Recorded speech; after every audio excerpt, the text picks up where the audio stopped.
प्रिय संस्कृत मित्राणि नमः संस्कृताय। सुप्रभातम। आज हम लोग अध्ययन करेंगे श्रीमद् भगवद गीता के दूसरे अध्याय का तीसरा और चौथा श्लोक। इसके पूर्व हमने 2 श्लोकों को पढ़ लिया था, जिसमें श्री कृष्ण भगवान बोलते हैं कि हे अर्जुन, तुझे असमय में यह मोह किस कारण से प्राप्त हो गया है। यह न तो श्रेष्ठ पुरुषों द्वारा आचरित है, न ही यह स्वर्ग को देने वाला है, और न ही इसमें कोई यश है, बल्कि इससे तुम्हारा अपयश ही होगा। अब अगला श्लोक भी भगवान श्री कृष्ण ही बोलते हैं। तीसरा और चौथा श्लोक देखते हैं। तीसरा श्लोक इस प्रकार से है। क्लैब्यं मास्मगमः पार्थ नैतत्त्वयि उपपद्यते क्षुद्रं हृदय दौर्बल्यं त्यक्तोत्तिष्ठ परन्तप।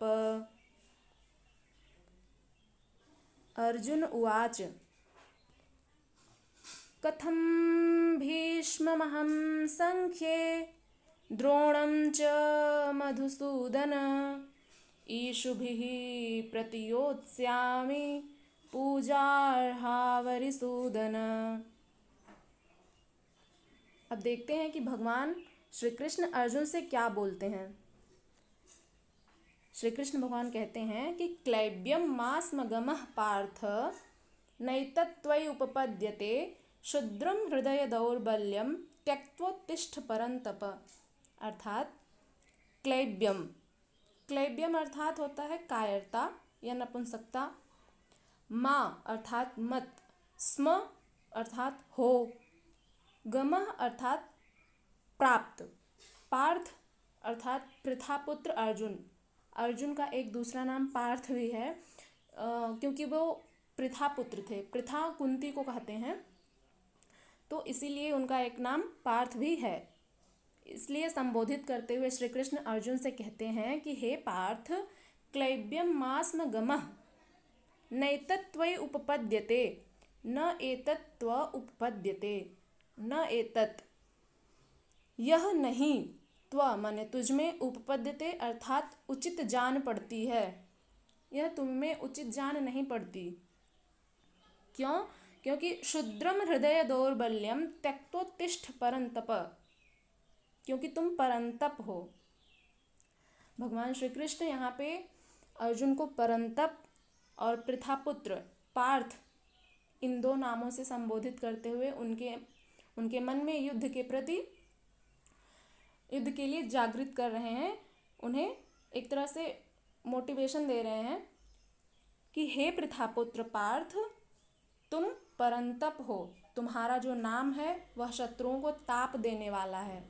इसलिए तुम इस मन की इस क्षुद्र दुर्बलता को, क्षुद्रम हृदय दौर्बल्यम, क्षुद्र अर्थात बहुत ही तुच्छ, क्षुद्र, हृदय दौर्बल्यम, हृदय की क्षुद्र दुर्बलता को त्यक्तोत्तिष्ठ, त्यक्त्वा धन उत्तिष्ठ, त्यक्तोत्तिष्ठ परंतप, त्यक्तोत्तिष्ठ परंतप, त्याग कर उत्तिष्ठ, उठ जाओ, परंतप यानी हे अर्जुन, हे परंतप। भगवान श्री कृष्ण कहते हैं कि हे अर्जुन, नपुंसकता को मत प्राप्त हो। क्लैब्यम मास्म गमः पार्थ, क्लैब्यम अर्थात नपुंसकता, यानी कि हे पार्थ, तुम कायरता को मत प्राप्त हो, क्योंकि तुझमें यह उचित जान नहीं पड़ती है। नैतत्त्वयि उपपद्यते, यह तुम्हें उचित जान नहीं पड़ती है। क्षुद्रम हृदय दौर्बल्यम त्यक्तोत्तिष्ठ पर। अब इस प्रकार से श्री कृष्ण के वचन को सुन करके अर्जुन क्या बोलते हैं वह श्लोक देखते हैं।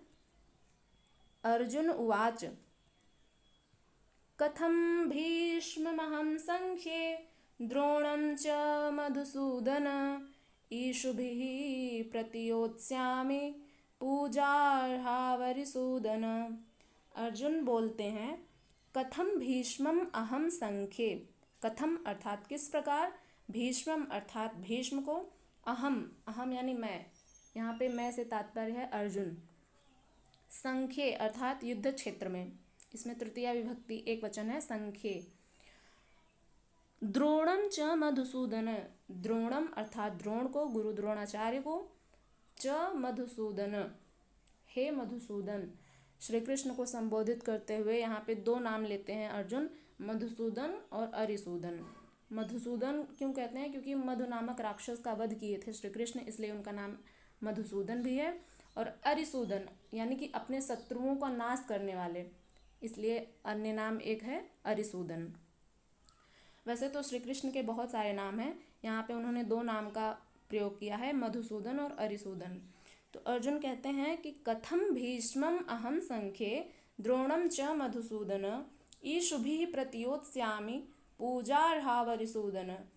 कथम माने किस प्रकार से, भीष्मम यानी भीष्म को, अहम माने मैं, संख्ये अर्थात युद्ध क्षेत्र में, द्रोणम च और द्रोणाचार्य को, मधुसूदन हे मधुसूदन, ईशुभिः प्रतियोत्स्यामि, ईशुभिः अर्थात बाणों से, प्रतियोत्स्यामि, प्रतियोत्स्यामि अर्थात विरुद्ध, लड़ूंगा, उत्स्यामि अर्थात लड़ूंगा, प्रति अर्थात विरुद्ध, प्रतियोत्स्यामि यानी विरुद्ध लड़ूंगा। पूजार्हा वरिसूदन, पूजार्हा अरिसूदन, पूजार्हौ यानी कि मेरे लिए पूजनीय है, ये दोनों ही मेरे लिए पूजनीय हैं। यहाँ पे अर्जुन सर्वप्रथम पितामह भीष्म का नाम लेते हैं, उसके बाद अपने गुरु द्रोणाचार्य का नाम लेते हैं। कहते हैं कि हे अरिसूदन, हे मधुसूदन, मैं किस प्रकार से इस युद्ध क्षेत्र में भीष्म और द्रोणाचार्य के विरुद्ध लड़ूंगा, क्योंकि ये दोनों ही मेरे लिए पूजनीय हैं।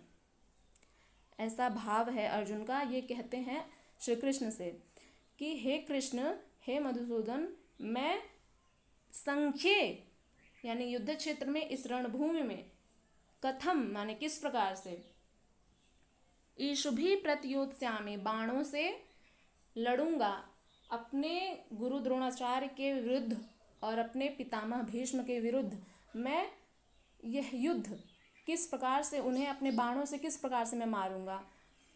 इसमें कुछ व्याकरणिक टिप्पणियां हैं जिन्हें हम देख लेते हैं। तीसरा श्लोक है जो, उसमें आया है एक शब्द त्यक्तोत्तिष्ठ, क्षुद्रम हृदय दौर्बल्यम त्यक्तोत्तिष्ठ परंतप। इसमें त्यक्तोत्तिष्ठ में गुण संधि है, त्यक्त्वा धन उत्तिष्ठ, इसमें गुण संधि हुई है।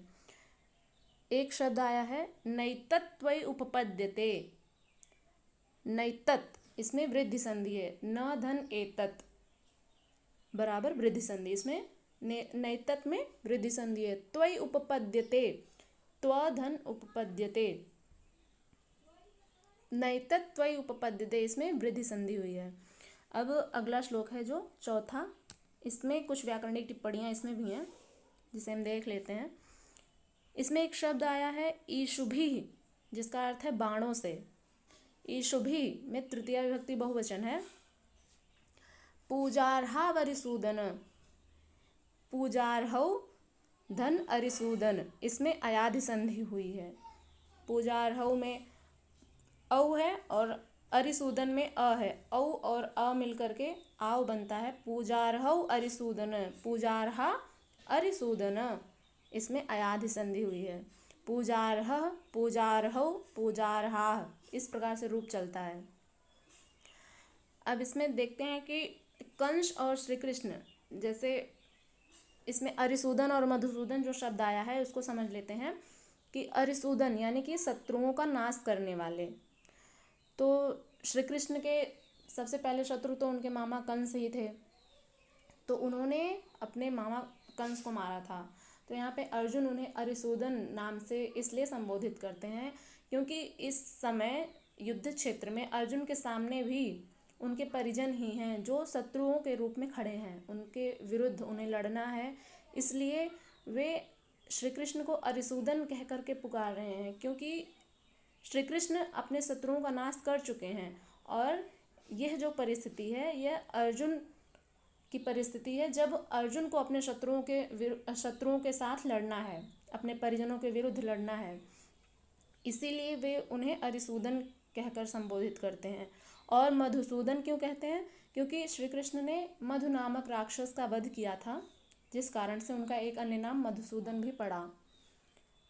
अब अगला श्लोक हम लोग कल पढ़ेंगे, तब तक के लिए नमः संस्कृताय।